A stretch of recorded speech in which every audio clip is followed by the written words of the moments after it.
Well, folks, what do we have in the shop today if it isn't a real live Superbird? There you go. I'm hanging out here with my man Pete, talking about a, where'd he go? Hey. Yeah, Petey. Talking about our 1970 Plymouth Superbird. We're getting ready to disassemble now.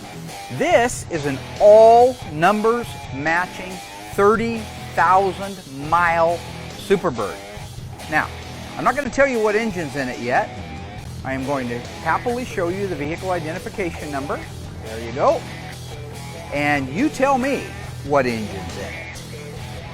This car has an automatic transmission with a console, bucket seats, as is standard, Rally Instrument Cluster. This is actually an N85 car, so it has the tick-tock pack right there.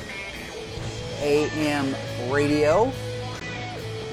Real solid car. I think we even have the, nope, door vent's gone. Okay. So this car, we bought this car a few years ago and ended up selling it to a client down in Florida who's anxiously and patiently waiting for it to be done. This is a very, like I say, it's a very original car. Everything that you see on it that's Superbird-esque, such as the spoiler, the nose cone, is all steel. There's no replica parts on this one.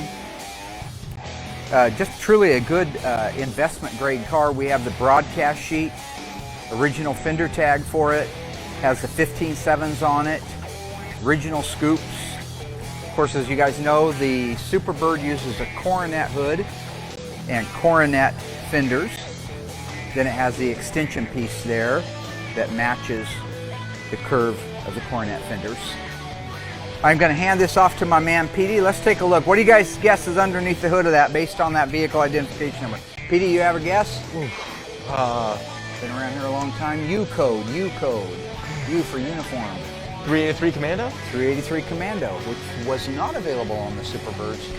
A minimum of a 440. Petey, I'm going to hand you that back, my friend. But you had the Super Commando, so you are right about that. But it is a 440 Super Commando. 375 horsepower. Numbers matching original engine, transmission, 956 radiator. Original purple beep beep horn. And let's take a look at that fender tag. That little V19 right there lets you know this baby's a Superbird. That's got the special vinyl top. And the V88 striped elite because it calls out the word Plymouth on the quarter panels. Petey, I would let you normally run this little car. Unfortunately, we had a failure, but it does run. It just didn't want to run today.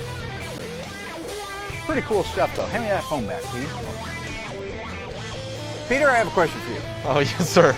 This is kind of great. You got the little Wile E. Coyote right over the top of you with Game Over, which is classic. Oh, fits you perfectly.